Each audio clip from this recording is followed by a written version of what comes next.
ఏమంటారు? ఇదే విధానానికి ముందుకు కొనసాగుతామంటుంది ప్రభుత్వం. మొండిపట్టు వేయట్లేదు చంద్రబాబు గారు. ఈ యొక్క పేదరికానికి సంబంధించి పేద విద్యార్థులు చదువుకునే వైద్య విద్యను దూరం చేయడంలో ఈ నెంబర్ 1. రెండోది చూసుకున్నట్లయితే కానీ త్రిబుల్ పీ విధానంలోనే ముందుకు వెళ్తానంటున్నారు. ఏం జరుగుతుంది రాష్ట్రంలో? ఇప్పుడు పబ్లిక్ ప్రైవేట్ పార్ట్నర్షిప్ అంటే అది అలాగే ఎవరైనా సరే ఒక మెడికల్ కాలేజ్ ఒక ప్రైవేట్ వ్యక్తి పెడతానంటే ల్యాండ్ ఎక్వైర్ చేసుకోవాలి. ఆ ల్యాండ్ ఎవ్రీథింగ్ అంతా కూడా వాళ్ళు పెట్టుకొని ప్రభుత్వం ఇచ్చే సహకారం చేస్తూ దానికి సంబంధించినటువంటి ఇన్వెస్ట్మెంట్ ఎంత అవుతుందో ఇన్వెస్ట్మెంట్ సంబంధించి ఇద్దరు జాయింట్ మీద చేస్తున్నటువంటి కార్యక్రమం. ఇది అలా కాదు. గౌరవ జగన్మోహన్ రెడ్డి గారు ఆ రోజు 17 మెడికల్ కాలేజీలు ఇస్తే 17 మెడికల్ కాలేజీలు కూడా ప్రభుత్వ భూమి స్థలాన్ని ఇచ్చింది. కోట్లు విలువైనటువంటిది. ఉదాహరణ మా నర్సీపట్నం ఉంది. నర్సీపట్నం నుంచి 50 ఎకరాలు కూడా ఒక్కొక్క ఎకరా 2 కోట్లు 3 కోట్లు పడుతుంది. దాన్ని ఫ్రీగా దానం చేస్తున్నాడు చంద్రబాబు. ఏ గీతం కాలేజీకి ఇచ్చేద్దామని. అలా టోటల్గా 10 మెడికల్ కాలేజీలు ఇప్పటికే గౌరవ జగన్మోహన్ రెడ్డి గారు 7 మెడికల్ కాలేజీలు కంప్లీట్ చేసి 500 కోట్లు కేటాయించి ప్రజలకు అంకితం చేస్తారు. ఇంక 10 మెడికల్ కాలేజీలు కేవలం 5,000 కోట్లు ఖర్చు పెడితే చాలా. అమరావతి కోసం పెద్ద బూస్టప్ ఇస్తూ రోజుకు ఆర్భాటాలు చేస్తూ వేలాది కోట్ల రూపాయల ప్రజా సొమ్మును దుర్వినియోగం చేస్తున్నటువంటి తరుణంలో 5,000 కోట్లు కేటాయించాలంటే పేదవాడు బాగుపడకూడదు, పెద్దోడే బాగుపడాలా. పెద్దోడు వల్ల ఈయనకి మామూలు తాంబూలాలు ఈయనకి బ్యాక్ డోర్ నుంచి రావాలా. అదే కాన్సెప్ట్తో ముందుకెళ్తున్నారు కాబట్టి ప్రజాగ్రహం గురికాక తప్పదు. ఇంకేంటంటే బ్యాక్ డోర్ నుంచి మళ్ళీ అక్కడి నుంచి ఏదో అధికారంలో మొన్న ఏదో దీని మీద వచ్చినా అదృష్టం బాగుండి రేపు 100కు 100 రూపాయలు కూడా ఇది కూటమి ప్రభుత్వం కాదు, కుంపట ప్రభుత్వం, కుళ్ళు ప్రభుత్వం, కుతంత్ర ప్రభుత్వం, పేదోడు బేదోడు కూలోడు నాలోడు అందరికి కూడా అన్యాయం చేసిన ప్రభుత్వం. కాబట్టి పేదల ఆగ్రహంతో వీళ్ళు భస్మీపట్టడం అవ్వక తప్పదని మాత్రం మీడియా ద్వారా తెలియజేస్తున్నాం. ఏ విధానం చూసుకుంటే అమరావతి విషయంలో కూడా రైతులు ఇప్పుడు కళ్ళు తెరుచుకున్నారు. ఏదైతే ల్యాండ్కి సంబంధించి అయితే రిటర్నబుల్ ఫ్లాట్స్ ఎక్కడో ఇస్తున్నారో అసలు పేపర్లే తప్ప స్థలం రూపంలో ఎక్కడా లేదంటున్నారు. రెండోది చూసుకుంటే కూడా కేంద్రం కూడా మొట్టికాయలు వేసింది. బిల్లు ఇవ్వడం కుదరదు అని చెప్పి 2014 నుంచి ఉమ్మడి రాజధాని అంశం ఉన్నప్పటికీ మీరు ఎందుకు రాత్రి ఇక్కడికి వచ్చారని చెప్పి అది తిప్పి వెనక పంపడం జరిగింది. ఏం జరుగుతుందండి? అందుకే కదండి మేనమేషాలు లెక్క పెడుతున్నారు. చంద్రబాబు కానీ చంద్రబాబు కొడుకు కానీ వీళ్ళందరూ మేనమేషాలు లెక్క పెట్టడానికి కారణం ఏంటంటే యూటిలైజేషన్ దేనికి కేటాయింపులు మేము కేటాయించిన సొమ్ముని దేనికి ఉపయోగించారంటే దాన్ని చెప్పలేని పరిస్థితి. బడాబాబుని ఇంకా బడాబాబుని చేయాలని పెద్దోడిని చేయాలని చూస్తున్నారు తప్ప ఒక పేదవాడిని ఒక పెద్దవాడిగా మార్చాలని కానీ లేకపోతే మధ్యతరగతి కుటుంబీకుల్ని ఒక ఆర్థిక సమానత్వాన్ని తీసుకొచ్చే దిశగా ముందుకు వెళ్దామని ఆలోచన చేయలేదు. కాబట్టి ప్రజా సంకటంగా మారినటువంటి కూటమి ప్రభుత్వాన్ని ఎట్టి పరిస్థితిలో కూడా ప్రజలందరూ గమనించుకోవాలా. పేదవాడికి విద్యని వైద్యని అందించాలనే లక్ష్యంతో జగన్మోహన్ రెడ్డి గారు ఆ రోజు పెట్టినటువంటి అనేకమైనటువంటి సంస్కరణలు నాట్ ఓన్లీ మెడికల్ ఎడ్యుకేషన్ కాదు, మామూలుగా జనరల్ ఎడ్యుకేషన్ కూడా మీకు ప్రైమరీ లెవెల్ నుంచి కూడా ఇంగ్లీష్ మీడియం తీసుకురావడం కానీ నాడు ద్వారా సంస్కరణలు తీసుకురావడం కానీ నాణ్యమైనటువంటి జగనన్న విద్యా దీవెన, జగనన్న వసతి దీవెన, జగనన్న విద్యా కానుక ఇలాంటి కార్యక్రమాలు మహోత్తరమైన కార్యక్రమాలు జగన్మోహన్ రెడ్డి గారు తీసుకొచ్చిన విధానాన్ని ప్రజలందరూ ఈరోజు అయ్యో కొంచెం తప్పు చేసామనే ఇది జరుగుతుంది. కాబట్టి ఇప్పటికైనా ప్రజలు గమనించి ప్రజా సంకటంగా మారినటువంటి కూటమి ప్రభుత్వానికి కళ్ళు తెరిపించే విధంగా జగన్మోహన్ రెడ్డి చేస్తున్నటువంటి పోరాటానికి మీరు సంఘీభావంగా 1 కోటి సంతకాలు చేయడం, ఆ 1 కోటి సంతకాల ద్వారా కళ్ళు తెరిపించాలని చేస్తున్నటువంటి కూటమి ప్రభుత్వాన్ని ఇప్పుడైనా కళ్ళు తెరవకపోతే వాళ్ళు త్వరలోనే శాశ్వతంగా కళ్ళు మూసే కార్యక్రమం త్వరలోనే కూటమి ప్రభుత్వానికి ఉందని మాత్రం మీ ద్వారా తెలియజేస్తున్నాను. Thank you sir. చూసుకున్నట్లయితే ఈ విధానం ఎలా ఉంది? ఏదైతే ప్రైవేటీకరణకు సంబంధించి చంద్రబాబు నాయుడు గారు ఇంకా మొంకుపట్టు వేయడం అంటున్నారు, ప్రైవేటీకరణతోనే అన్నీ సాధ్యం అంటున్నారు. కానీ ఇది ఎంతమంది పేదవాళ్ళకి రేపు వైద్య విద్య చేసే వాళ్ళకి కానివ్వండి, పేదవాళ్ళకి కానివ్వండి ఇది దొరకదు అనేది క్లియర్ కట్గా తెలుస్తుంది. ఇంకా ఎందుకు దాని మీదే ఉంటున్నారు? కేవలం ఒకటే అండి, స్వార్థం. తన అనుయాయులకు కావలసిన కంపులు నింపుకోవడం కోసం తప్ప, ఆయన కడుపులు నింపుకోవడం తప్ప వేరే ఏం కాదు. ఎందుకంటే ప్రతిసారి అతను తన స్వార్థం కోసము ప్రైవేటీకరణ చేయడం కోసమని చెప్తా ఉన్నాడు. క్లియర్గా హాస్పిటల్స్ను కూడా తన స్వార్థ రాజకీయాల కోసం వాడుకోవడము ఎంతవరకు సమంజసం? వాళ్ళు క్లియర్గా ఏం చెప్తున్నారంటే పీపీ విధానం మంచిదేని కూడా చెప్పడము ఎంత సిగ్గుమాలిన చర్య. వైద్య విధానము 70% మేము ఇస్తామని చెప్తున్నారు. అసలు దానికి అది ఒక ఆథరైజేషను ఒక క్యాలిక్యులేషన్ కానీ ఏమీ లేకుండా పోతా ఉంది. ఎందుకంటే ప్రైవేటీకరణ చేయడం వల్ల వాళ్లకు కేవలం 5,000 కోట్ల రూపాయలు లేకపోవడం వల్ల మాత్రమే మేము ప్రైవేటీకరణ చేస్తామని చెప్తా ఉన్నారు. నేను మీ ద్వారా చంద్రబాబు నాయుడు గారిని సూటిగా అడుగుతున్నాను. 5,000 కోట్ల రూపాయలు ప్రైవేట్ వాళ్ళు పెట్టేస్తే 33 ఇయర్స్లో వాళ్ళు లాభాపేక్ష లేకుండా చేస్తారా? ఏందని ఏం ఆలోచన చేస్తూ ఉన్నారు మీరు? వైద్య విద్యనన్నా మీ స్వార్థ రాజకీయాల కోసం వదిలేసి ప్రజలకు చేయని చెప్పి మీ ద్వారా నేను కోరుకుంటాను. ఏ విధానంలో చూసుకున్నా కానీ క్యాపిటల్ విషయంలో కూడా ముట్టికాయలు వేసింది కేంద్ర ప్రభుత్వం. 2014 నుంచి గెజిట్ పాస్ చేయడం కుదరదు అన్నారు. కానీ ఇంకా ఏదైతే ధోరణితోనే నారాయణ గారు బలవంతంగా తీసుకుంటామంటున్నారు భూములు, ఇది సమంజసమేనా? అమరావతి అంతే కదండి, వాళ్ళు చేయాల్సిందంతా తనకు కావాల్సింది చేస్తున్నారు. ఎన్ని వేల ఎకరాలు తీసుకున్నారు, మళ్ళీ ఇన్ని వేల ఎకరాలకు మళ్ళీ సిఆర్డీ ద్వారా తీసుకొని మేము తీసుకుంటామని చెప్తా ఉన్నాం. ఎక్కడికి తీసుకెళ్తున్నారు? తీసుకున్నది ఒక్క చోటన్నా కేవలం జంగిల్ క్లియరెన్స్ తప్ప, దానికి అవినీతిగా కోట్ల రూపాయలు దండుకోవడం తప్ప ఏదన్నా డెవలప్ చేయడం అనేది జరిగిందా? పాతవి ఏమన్నా డెవలప్ చేసి ఇచ్చారా? రైతులకు భయపడతా ఉన్నారు. విలేజెస్లో చుట్టుపక్కల రాజధాని కోసం ల్యాండ్స్ ఇవ్వాలంటే భయపడతా ఉన్నారు. ఈ రకంగా మీ ధనదాహం ఈ రకంగా ఉందా? ఈ భూదాహం ఈ రకంగా మీరు చేస్తూ ఉన్నారా? ఎన్ని ఎకరాలు తీసుకొని వెళ్ళిపోతూ ఉన్నారు? లూలు కంపెనీ ఎవరికంటే వాళ్లకు ఎకరాలు మీరు ఫ్రీగా ఇచ్చేయడము, 30 ఎకరాలు 90 ఎకరాలు ₹1 ఏ రకంగా మీరు చేస్తూ ఉన్నారు? రాష్ట్రాన్ని ఏ రకంగా దిగజారిపోతూ ఉన్నారు? ఇన్ని లక్షల కోట్ల రూపాయలు మీరు చేశారు, అప్పులు చేశారు, మళ్ళీ చేస్తామని చెప్తా ఉన్నారు. ఏందండి మీరు? ధనం సృష్టిస్తామని చెప్పేసి ధనాన్ని దోచుకోవడం తప్ప మీరు ఏమైనా చేస్తూ ఉన్నారా? మొదటి నుంచి 18 నెలల పరిపాలనలో ప్రజలందరూ గమనిస్తూ ఉన్నారు. స్థానిక సంస్థల ఎన్నికలు త్వరలో ఉన్నాయి. ఈసారి రిజల్ట్ ఎలా ఉండబోతుంది? మేమండి వాస్తవంగా కోటి సంతకాల సేకరణ కూర్చోమని చెప్పేసి విలేజెస్ కాడికి, గ్రామం దగ్గరికి, వాళ్ళ దగ్గరికి పోవడం జరిగింది. అయినా అక్కడ ఒక్కొక్కరు చెప్తున్నారు, అన్న పొరపాటున మేము తెలుగుదేశానికి ఓటేసామన్నా పొరపాటు పడతా ఉన్నాం, మాకు ప్రైవేటైజేషన్ రద్దు అని చెప్పేసి స్వచ్ఛందంగా వచ్చి అడుగుతూ ఉన్నారు. నేను మీ ద్వారా అడుగుతా ఉన్నాను, క్లియర్గా మీరు విలేజెస్కి కానీ వార్డులలోకి పోయి అడగండి ఏ రకమైన వ్యతిరేకత తెలుగుదేశంలో ఉందని చెప్పేసి నేను మీ ద్వారా తెలుపుతా ఉన్నాను. 2029 ఎలా ఉండబోతుంది సార్? ప్రజలకు ఇచ్చిన హామీలన్నీ కూడా ఏదైతే ఉన్నాయో సరిగ్గా నెరవేర్చలేదని వాళ్ళు ఒక నమ్మకం వచ్చేసింది ఈ ప్రభుత్వంలో. ఏదైతే చెప్పినట్టుగా కూడా నెరవేర్చట్లేదు అంటున్నారు. మరి ప్రజలు 2029లో ఈసారి తీర్పు ఎలా ఉండబోతుంది? అంతే అండి, రాబోయేది జగనన్న ప్రభుత్వం, మంచి ప్రభుత్వం. పొరపాటున ఒకసారి ఎన్నుకున్నాము, మేము పొరపాటు పడినాము అని చెప్పి ప్రజలు 18 నెలల్లోనే తెలుసుకోవడం జరుగుతుంది. చూసుకున్నట్లయితే ఈ విధానం ఎంతవరకు సమంజసం? పీపీపీ విధానంలోనే ప్రైవేటీకరణ వెళ్తాను, నేను మొండుపెట్టు వేయడను అంటున్నారు చంద్రబాబు గారు. ఈ విధానంలో ఎంతోమంది పేదవాళ్ళు ఏదైతే వైద్య విద్య చదవాలనుకున్న పేదవాళ్ళు కూడా నష్టపోతూ ఉంటారు. ఎందుకని ఇంకా ప్రైవేటుకి సంబంధించిన వాళ్ళకే ఇద్దాం అనుకుంటున్నారు? చంద్రబాబు నాయుడు ఉద్దేశం ఒకటేనండి. ఆయన జన్మలో చెప్పినటువంటిది చేసిన దాఖలాలు లేవు. ప్రజలను మోసం చేయడం అనేటటువంటిది అలవాటు, మాయ చేయటం అలవాటు. పీపీపీ విధానం కొనసాగించడం అంటే ఆయన ఈ రోజున 1,04,00,000 మంది పీపీపీ విధానానికి వ్యతిరేకంగా ప్రజల యొక్క కోరిక మేరకు 1,04,00,000 మంది సంతకాలు పెట్టి ఏ పరిస్థితుల్లో ప్రభుత్వమే నడపాలని చెప్పి హుకుం జారీ చేశారు పబ్లిక్. కానీ ఇంకా మేము దానిలో ఇంకా గమ్మత్తు విషయం ఏంటంటే మేము లేదు పీపీపీ విధానంలోనే ప్రజలకు అనుకూలంగా చేస్తామని చెప్తున్నారు. ఎట్లా ప్రజలకు అనుకూలం?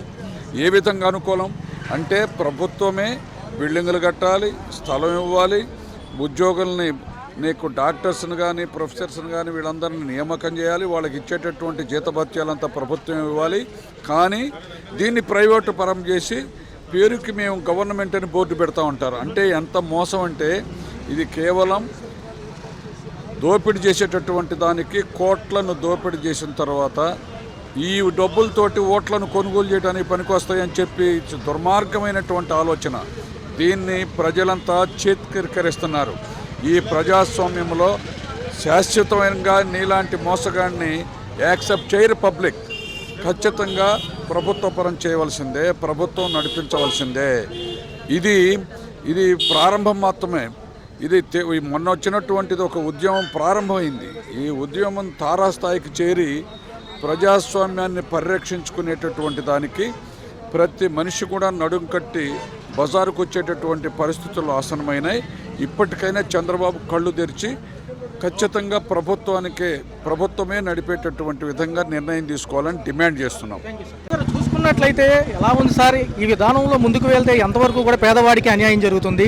మెడికల్ కాలేజీ ప్రైవేటీకరణ ఎందుకు అంటారు? ప్రభుత్వాలు నడపలేని స్థితిలో ఉన్నాయా? గతంలో నేను రియల్ ఎస్టేట్లకు సంబంధించి సింగపూర్ మలేషియా కబుర్లు చెప్పిన ఈయన మరి ఇప్పుడు ఎందుకని ఈ విధానంలో త్రిబుల్ పి విధానానికి వెళ్తానంటున్నారు? చంద్రబాబు నాయుడు గారు మొదటి నుంచి కూడా పేద ప్రజలకి ద్రోహం చేసేలాగా, పెట్టుబడిదారులకి, విదేశీ కార్పొరేట్ కంపెనీలకి మేలు చేసేలాగా ప్రతిసారి నిర్ణయాలు తీసుకున్నారు.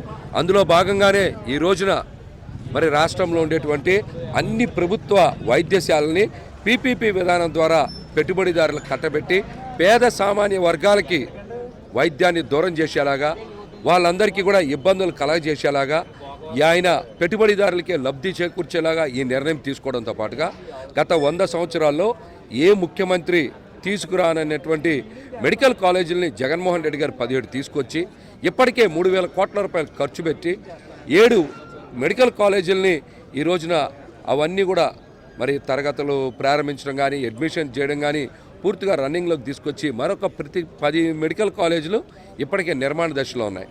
అనుమతులు వచ్చినాయి. అయినా కూడా చంద్రబాబు నాయుడు గారు కుట్రతో, కుయుక్తులతో పేద సామాన్య వర్గాలు ఎవరు కూడా డాక్టర్లు కాకూడదని, బీసీ, ఎస్సీ, ఎస్టీ, ముస్లిం మరి సామాన్య వర్గాలు ఎవరు కూడా డాక్టర్ అయ్యేటువంటి అవకాశం లేకుండా పేదవాళ్ళని పేదవాళ్ళలాగే ఉంచాలనేటువంటి కుట్రలో భాగంగానే ఈ రోజున మెడికల్ కాలేజీల ప్రైవేటైజేషన్ కానీ, అదేవిధంగా ప్రభుత్వ ఆసుపత్రుల్ని మరి కార్పొరేట్లకి కట్టబెట్టే విధానానికి శ్రీకారం చుట్టారు. ఇది ముమ్మాటికి పేద సామాన్య వర్గాలకి ద్రోహం చేసేటువంటి చర్య. మీరు నిజంగా చిత్తశుద్ధి ఉంటే జగన్మోహన్ రెడ్డి గారిలాగా పేద సామాన్య వర్గాలకి మేలు చేసే నిర్ణయాలు తీసుకోవాలి. పెట్టుబడిదారులకి మేలు చేసే నిర్ణయాలు ఎప్పటికీ మంచి కావు. అందుకే జగన్మోహన్ రెడ్డి గారు ప్రజా ఉద్యమం, 1 కోటి సంతకాల సేకరణ ద్వారా ప్రజా అభిప్రాయాన్ని, ప్రజా వ్యతిరేకతని కూటమి ప్రభుత్వానికి తెలియజేయడానికే ఈ కార్యక్రమం చేపట్టారు. ఇప్పటికే రాష్ట్ర వ్యాప్తంగా జగన్మోహన్ రెడ్డి గారు ఇచ్చిన పిలుపుకి 1,40,00,000కి పైగా సంతకాలు కూడా ప్రజలు స్వచ్ఛందంగా వైఎస్ఆర్సీపీ పిలుపులో భాగస్వామ్యం చేశారు. ఇప్పటికైనా కూటమి ప్రభుత్వం కళ్ళు తెరవాలి. కళ్ళు తెరిచి పీపీపీ విధానాన్ని, మెడికల్ విద్యని ప్రైవేట్ పరం చేయడాన్ని రద్దు చేయాలని కూడా మేమైతే డిమాండ్ చేస్తాము. అయితే స్వచ్ఛందంగా వచ్చి సంతక సేకరణకు సంబంధించి ఈ యొక్క వ్యవహారం చాలా పెద్ద సక్సెస్ఫుల్ అయింది సార్. ఎలా అనిపిస్తుంది? ప్రజల్లో ఒక మార్పు కనపడింది అంటారు? ప్రజల్లో మార్పు కాదు, ప్రజలు ఇందులో భాగస్వామ్యం అయ్యారు. జగన్మోహన్ రెడ్డి గారు అడుగులో అడుగు కలిపారు. ఆయన ఇచ్చినటువంటి పిలుపుకి స్వచ్ఛందంగా బయటకు వచ్చి మరి పార్టీ 1 కోటి సంతకాల సేకరణ అంటే 1,40,00,000 పైగా సంతకాలు చేశారంటేనే 175 నియోజకవర్గాలు ప్రజలు స్వచ్ఛందంగా వచ్చి వైఎస్ఆర్సీపీతో కలిసి ప్రయాణం చేశారని అర్థం. ఈ రోజున పేదవాడు రాష్ట్రంలో కేజీ కూరగాయలు కూడా కొనుక్కునేటువంటి పరిస్థితులు లేవు, కానీ క్వార్టర్ బాటిల్ మాత్రం అంతకన్నా చౌకగా దొరికేటువంటి పరిస్థితి ఉంది. ఇదంతా నకిలీ మద్యమేమే కదా, దొంగ మద్యమేమే కదా. కాబట్టి ప్రభుత్వం దీని మీద దృష్టి సారించాలి. పేదవాడికి వైద్యాన్ని అందించడమో, అదేవిధంగా వైద్య విద్యని అందించడం మీద దృష్టి పెట్టకుండా ప్రజల యొక్క ఆరోగ్యాన్ని కబళించేటువంటి నిర్ణయాలు తీసుకుంటే ప్రజలు కూడా ఉపేక్షించరని చెప్పడానికే ఈ 1,40,00,000 సంతకాల సేకరణను కూడా ఈ సందర్భంగా తెలియజేస్తాం. సార్ చూసుకున్నట్లయితే 18 నెలల పాలనలో ప్రజలకు ఏం ఒరిగింది సార్? చెప్పిన హామీలన్నీ లోపభూయిష్టంగానే ఉన్నాయని ప్రజలకు అర్థమైంది. చెప్పిన సూపర్ 6 ఒక పక్క అయితే 1 కోటి సంతకాల సేకరణ ఏదైతే మెడికల్ కాలేజీలు ప్రైవేటీకరణ అవ్వకూడదు అని చెప్పి స్వచ్ఛందంగా ఎంతమంది జనం వచ్చారు. ఇప్పటికీ కూడా డైవర్షన్ పాలిటిక్సే నడుస్తున్నాయి. ఏం జరుగుతుంది? ఏదైతే ఉందో చెప్పిన పథకాలు చేయడానికి డబ్బులు లేవంటారు, కాసేపు మేము చేసేసామంటారు. ప్రజల్లో నమ్మకం ఎలా ఉందా సార్? చంద్రబాబు నాయుడు గారి ప్రభుత్వం ఎట్లుందంటే సూపర్ 6 కాదు ఆయన చేస్తూ ఉండేది, సూపర్ 3 చేస్తున్నాం. సూపర్ 3 ఏమంటే దోచుకో, పంచుకో, తినుకో.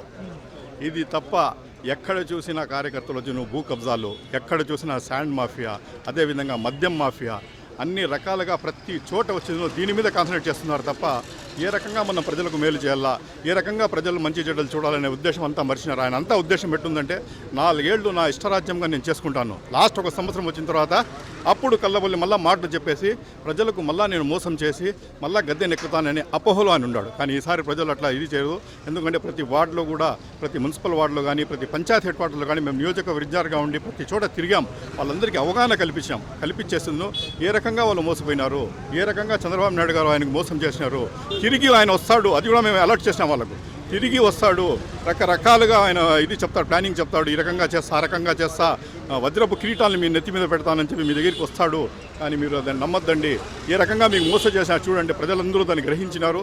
ప్రతి ఒక్కరూ మౌనంగా ఉంటారు. ఏమనుకుంటా అంటే అందరూ మౌనంగా ఉంటారు కాబట్టి పిల్లి కళ్ళు మూసుకొని పాలు తాగినట్టు మేమంతా చేస్తూ ఉంటే కూడా ప్రజలు ఏం పట్టించుకోవడం లేదు అనుకుంటా ఉంటారు. కానీ ప్రజలందరూ గమనిస్తూ ఉంటారు. ఈయన వేసే ప్రతి స్టెప్ కూడా ఉంటుంది. ఖచ్చితంగా రాబోయే దినాల్లో ప్రజాగ్రహానికి 100% గురి కాక తప్పదని చెప్పి ఈ రకంగా మేము హెచ్చరిస్తాం. ఏదైతే ప్రభుత్వాలకు సంబంధించినవి అన్నీ కూడా ఈ పీపీపీ విధానంలో తీసుకువెళ్తే ఏదైతే అందరం నష్టపోతామని తెలిసినప్పటికీ కూడా ఎందుకని కార్పొరేట్లకే కొమ్ముగా వస్తున్నారు? దానికి వచ్చిన మెయిన్ రీజన్ ఏమంటే ఈ రకంగా చేసే పెత్తందారులకి ఖర్చుపెట్టేసామంటే దీనికోసం ప్రజలకు కూడా చాలా వరకు ఈ యాక్షన్ మీద అనుమానాలు, మీరు చెప్పినట్టు చాలా వరకు అనుమానాలు ఉన్నాయి. ఎందుకంటే ఏ రకంగా ఈ డబ్బులు చేతులు మారుతూ ఉన్నాయి. క్విట్ ప్రో కింద ఇది జరుగుతూ ఉంది. ఖచ్చితంగా వచ్చిందని ఒక ఎకరా వచ్చింది ₹1 ఇచ్చేసేది, ₹100 ఎకరా ఇక్కడ ఇచ్చేసేది. ఎంత డబ్బు వేరే చోట మారుతూ ఉంది. క్విట్ ప్రో కింద ఇదంతా జరుగుతూ ఉందని చెప్పి ప్రజలందరికీ అనుమానం ఉంది. ప్రజలందరూ ఆ కోణంలోనే పరిశీలిస్తూ ఉన్నారు. కాబట్టి ఖచ్చితంగా చంద్రబాబు నాయుడు గారు ఈ రోజుకైనా గమనించి ప్రజాగ్రహానికి జగన్మోహన్ రెడ్డి గారి మీద మీకు కోపం ఉంది, జగన్మోహన్ రెడ్డి గారి మీద కోపం ఉంది, ఆయన మీద కోపం మీరు ఆయన పెట్టుకోండి. అంతేదా పేద ప్రజలు ఏం చేసినారు? ఆయన 17 మెడికల్ కాలేజ్ తీసుకుని వచ్చినారు కదా, మీరు ఇంకా 17 మెడికల్ కాలేజ్ పీపీ విధానం తీసుకుని రండి, బాగా డెవలప్ చేయండి. అంతేగాని ఈ రకంగా మీరు చేయడం అనేది చాలా దురదృష్టం. ఖచ్చితంగా మీరు ప్రజాగ్రహానికి గురికి బాగా తప్పదని చెప్పి మేము హెచ్చరిస్తాం. ప్రభుత్వం ఎంత నిర్లక్ష్యంగా వ్యవహరిస్తుందంటే పేద ప్రజల పట్ల, ముఖ్యంగా విద్య పట్ల, వైద్యం పట్ల అనేది పీపీపీ విధానం వద్దు అని చెప్పి ఈరోజు 1 కోటి కుటుంబాలు అంటే 1 కోటి మంది పైగా సంతకాల రూపంలో ప్రభుత్వానికి వ్యతిరేకంగా సంతకాలు పెట్టినా కూడా కనీసం ప్రభుత్వం నుంచి ఇంత మాత్రం కూడా స్పందన లేకపోవడం అనేది ఈ ప్రభుత్వం పేద ప్రజలకి, విద్యకి, వైద్యానికి దూరం చేయాలనేటువంటి ఒక కంకణం కట్టుకొని పనిచేస్తున్నట్టుగా ఈ సందర్భంగా తెలుస్తూ ఉంది. వాళ్ళు అనుకుంటున్నారు 1 కోటి సంతకాలంటే ఏదో స్వచ్ఛందంగా పెట్టారా, ఎట్లా పెట్టారని రకరకాలుగా వాళ్ళు ఉండొచ్చు. కానీ ఈరోజు ప్రజలు ఈ విద్యా విధానం, ఈ పీపీపీ పద్ధతే కాదు, ఈ ప్రభుత్వ వైఖరి, ప్రభుత్వ పరిపాలన మీద పెట్టినటువంటి అంటే టోటల్గా ప్రభుత్వ తలరాతలు రాసేటువంటిగా ఈ 1 కోటి సంతకాలు అనే కార్యక్రమం స్వచ్ఛందంగా వచ్చి ప్రజలందరూ కూడా జగన్మోహన్ రెడ్డి గారు ఇచ్చిన పిలుపుకి స్పందించి పెట్టినటువంటి సందర్భాన్ని చూస్తాం. ఏదైతే ఉందో సార్, పేదలకి అత్యంత వైద్యం దగ్గర ఉండాలని చెప్పి ఆరోగ్యశ్రీ కూడా గతంలో రాజశేఖర రెడ్డి గారు ప్రవేశపెట్టారు. అది నిర్వీర్యమైంది. ఆరోగ్య బీమా అంటున్నారు, ఒక కుటుంబానికి 25 లక్షలు. దాని మీద నమ్మకం లేదంటున్నారు ప్రజలను అడిగిన. దాని గురించి అసలు అవగాహనే లేదంటున్నారు. ఏప్రిల్ 1కి పెడతామంటున్నారు. నిజంగా ఫూల్స్ అవుతారా ప్రజలు? నిజంగా పెడతారా ఏప్రిల్ 1 అంటారు? ఇప్పటికే అనేక సంక్షేమ కార్యక్రమాలు జగన్మోహన్ రెడ్డి గారు ఇచ్చిన దానికన్నా ఎక్కువ ఇస్తామని చెప్పి వాటికి ఎలాంటి కోతలు పెట్టి, కొర్రలు పెట్టి చేస్తున్నారనేది చూస్తూ ఉన్నాం. ముఖ్యంగా ఈరోజు ఆరోగ్యశ్రీ అనేదాన్ని దాదాపుగా ఈ రాష్ట్రంలో ఉన్నటువంటి పేద ప్రజలందరూ కూడా మర్చిపోయినటువంటి సందర్భం. ఎక్కడ కూడా ఏ ప్రైవేట్ హాస్పిటల్లో కూడా ఆరోగ్యశ్రీ అనే కార్డు చూపిస్తే వాటిని స్పందించి వారికి వైద్యం చేసేటువంటి పరిస్థితి లేదనేది ప్రజలే మానసికంగా సిద్ధపడ్డారనేది మనకు అర్థమవుతాం. చూసుకున్నట్లయితే సార్, ఈ విధానంలో ముందుకెళ్తే నష్టపోయేది పేద ప్రజలు, పేద విద్యార్థులే. మరి ఈ విధానానికి మొగ్గు చూపించదు. ఇప్పుడు ఎలాగో జగన్ గారు గవర్నర్ గారిని కలవబోతున్నారు. ఎలా ఉండబోతుంది గవర్నర్ గారు యొక్క అంశం? ఎలా ఉండబోతుంది? ఈరోజు జగన్మోహన్ రెడ్డి గారు ఇచ్చిన పిలుపు మీదకి జరిగినటువంటి 1 కోటి సంతకాలు అనేది చాలా ప్రబలంగా ప్రజల్లోకి వెళ్ళిపోయినటువంటి పరిస్థితి. ప్రజలు స్వచ్ఛందంగా ప్రభుత్వానికి వ్యతిరేకంగా చేసినటువంటి కార్యక్రమాన్ని గవర్నర్ గారి దృష్టికి తీసుకెళ్ళడం ద్వారా దేశవ్యాప్తంగా ఇతర పార్టీల్ని, దేశ నాయకత్వాన్ని కూడా ఆకర్షించేందుకు చేసేటువంటి ఒక ప్రయత్నం. కంపల్సరీగా దీంట్లో కేంద్ర ప్రభుత్వం కూడా స్పందించి ఈ విధానాన్ని ఆపాలని చెప్పి మరి చేసేటువంటి ప్రయత్నం ఈరోజు గవర్నర్ గారిని 1 కోటి సంతకాల సేకరించినటువంటి ప్రతులన్నీ కూడా వారికి అందజేయడం అనేది మేము చెప్తా ఉన్నాం. ఈ ప్రైవేటీకరణ విధానం మంచిది కాదు. ప్రభుత్వ పరంగానే ఏదైతే జగన్మోహన్ రెడ్డి గారు ఏ ఆలోచనతోనైతే ఈ 17 మెడికల్ కాలేజీలు కూడా ఆ రోజు మంజూరు చేశారో ఆ ఆలోచన తగ్గట్టుగానే ఈరోజు ప్రభుత్వం కంటిన్యూ చేయాలి తప్ప వీరు తీసుకున్నటువంటి తప్పుడు నిర్ణయం, తప్పుడు ఆలోచన పీపీపీ మోడ్లో వారి తాలూకు అనుయాయులకి కట్టబెట్టేదానికి ఇటువంటి ప్రక్రియకి పూనుకున్నారు. కాబట్టే ఈరోజు జగన్మోహన్ రెడ్డికి ఇచ్చినటువంటి పిలుపు మేరకు రాష్ట్ర వ్యాప్తంగా ఉన్నటువంటి 175 నియోజకవర్గాల్లో కూడా ఈ 1 కోటి సంతకాల సేకరణ ఒక విజయంలాగా మరి సాగించారు. సంతకాలు 1 కోటి అనుకున్నాము కానీ 1 కోటి కన్నా ఎక్కువ మందే. ఆఖరికి ఆ పార్టీకి ఓటేసేటువంటి వాళ్ళు, తెలుగుదేశం పార్టీకి, కూటమి పార్టీలకు ఓటేసినటువంటి వాళ్ళు కూడా స్వచ్ఛందంగా ముందుకు వచ్చి మేము కూడా సంతకాలు చేస్తాము, దీన్ని మేము కూడా వ్యతిరేకిస్తున్నామని చెప్పి తెలియజేశారు. చంద్రబాబు నాయుడు ఇప్పటికే తన ఆలోచన, తన నిర్ణయం తను తీసుకున్నారు కాబట్టి దాన్ని సమర్థించుకునేదానికి ఇదే కంటిన్యూ చేస్తామని చెప్తున్నాడు. ఈరోజు ప్రైవేటీకరణ అనేటటువంటిది చెయ్యొద్దు అని చెప్పేసి సుమారు 1,67,00,000 మంది దాకా ఈరోజు సంతకాలు స్వచ్ఛందంగా సేకరించినటువంటి దాఖలాలు ఉన్నాయి. అదే జరిగినట్లయితే అంటే ఒకప్పుడు పొరపాటున ప్రభుత్వం ఆ నిర్ణయానికి కట్టుబడి ప్రైవేటీకరణకి మద్దతు ఇచ్చేటటువంటి పరిస్థితి వస్తే మాత్రం ఖచ్చితంగా ప్రభుత్వము మరి రాబోయేటటువంటి రోజుల్లో తీవ్రమైనటువంటి పరిణామాలు ఎదుర్కోవాల్సి ఉంటుందని చెప్పేసి అయితే మేము భావిస్తున్నాం. ఏ ఆరోగ్యశ్రీ కూడా నిర్వీర్యం అయ్యింది సార్. ఈ ప్రభుత్వాలు వచ్చాక కంప్లీట్గా పక్కన పెట్టేశారు. ఆరోగ్య బీమా అంటున్నారు ఏప్రిల్ 1 విడుదల చేస్తారంట. నిజంగా జనం ఫూల్స్ అవుతారా? 25 లక్షల బీమా పథకం గతంలో జగన్మోహన్ రెడ్డి ఇచ్చిందే కదా. అదే మరి ఇప్పుడు అదంతా ఇచ్చిందంతా కూడా జగన్మోహన్ రెడ్డి గారు ఏవైతే పథకాలు ఇచ్చారో ఆ పథకాలనే వీళ్ళేమో పేర్లు మార్చి చేస్తున్నారే తప్ప వీళ్ళు కొత్తగా ఉద్ధరించింది అయితే ఏమీ లేదు. భవిష్యత్తులో ఖచ్చితంగా వీళ్ళ ప్రభుత్వానికి మాత్రం ప్రజలు బుద్ధి చెప్పేటటువంటి రోజులు అది దగ్గరలోనే ఉన్నదని చెప్పేసి భావిస్తున్నాం. సంతక సేకరణకు సంబంధించి గవర్నర్ గారిని కలవబోతున్నారు సార్ జగన్ గారు. ఎలా ఉండబోతుంది ఈ విధానంలో? గవర్నర్ గారు ఎలా పరిగమనిస్తారు? అయితే మేమైతే ఖచ్చితంగా ప్రజలకి అనుకూలమైనటువంటి తీర్పుని వాళ్ళు ఇస్తారని చెప్పేసి గవర్నర్ గారు ఇస్తారని చెప్పేసి నేనైతే భావిస్తున్నాను. ఏ విధానంలో ముందుకెళ్తే అమరావతి పైన కూడా ముట్టికాయలు వేసింది కేంద్రం. గెజిట్లో బిల్ పాస్ చేసి మాకు చట్టభద్రత అంటే 2014 నుంచి కూడా కన్సిడర్ చేయమంటే మీకు 10 ఏళ్ళు ఉమ్మడి రాజధాని ఉన్నప్పుడు ఎలా తీసుకుంటాం? అప్పుడు డేట్ ఇవ్వమంటున్నారు. ఎన్ని చేసినా సరే ఈ ప్రభుత్వానికి సిగ్గు లేదనే చెప్తున్నాను నేనైతే. ఎందుకంటే ప్రభుత్వ విధానాలు అనేటటువంటిది ప్రజలకు ఆమోదయోగ్యంగా ఉండాలి తప్ప ప్రజలకు వ్యతిరేకంగా ఉండకూడదు అనేటటువంటిది ప్రధానమైనటువంటి ఉద్దేశం. మరి ఆ రకంగా జగన్మోహన్ రెడ్డి గారు ఎన్నో సంక్షేమ పథకాలు ఈరోజు ప్రజలకు అందించినటువంటి దాఖలాలు మనం అందరూ చూస్తూనే ఉన్నాం. కానీ ఈరోజు ప్రజలే వ్యతిరేకత చూపిస్తున్నారు. ఈరోజు చంద్రబాబు నాయుడే ఈరోజు ప్రజలు మనం ఎలా వెళ్ళినా సరే మనల్ని నమ్మట్లేదు అనేటటువంటి పరిస్థితి వస్తూ ఉందంటే అక్కడ అర్థం చేసుకోవాల్సినటువంటి అవసరం ప్రభుత్వానికి ఎంతైనా ఉందని చెప్పేసి హెచ్చరిస్తున్నారు. 2029 ఎలా ఉండబోతుంది? అందులోనూ రేపు జనవరి తర్వాత స్థానిక సంస్థల ఎన్నికలు కూడా ఉన్నాయి కాబట్టి ఖచ్చితంగా ప్రజలన్నీ గమనిస్తున్నారు కాబట్టి ఎలా ఉండబోతుంది? ఈరోజు మీరు తెలంగాణ ఎలక్షన్లో చూశారు కదా, అదే పరిస్థితి ఇక్కడ కూడా ఎదుర్కోబోయేటటువంటి పరిస్థితి ఖచ్చితంగా తెలుగుదేశం ఉంటుందని చెప్పేసి చెప్తాం. థ్యాంక్ యూ అండి. Thank you. హలో, తెలుగు రాజ్యం ఛానల్ చూస్తున్నారా? సామాజిక రాజకీయ జీవన చిత్రణే తెలుగు రాజ్యం. అతిశయోక్తులు అసత్యాలు ఉండవు. రాజకీయ కోణం కాదు, ప్రజా కోణమే కొలబద్ద. తెలుగు రాజ్యం వీక్షణ మీ ఉత్తమ అభిరుచికి నిదర్శనం.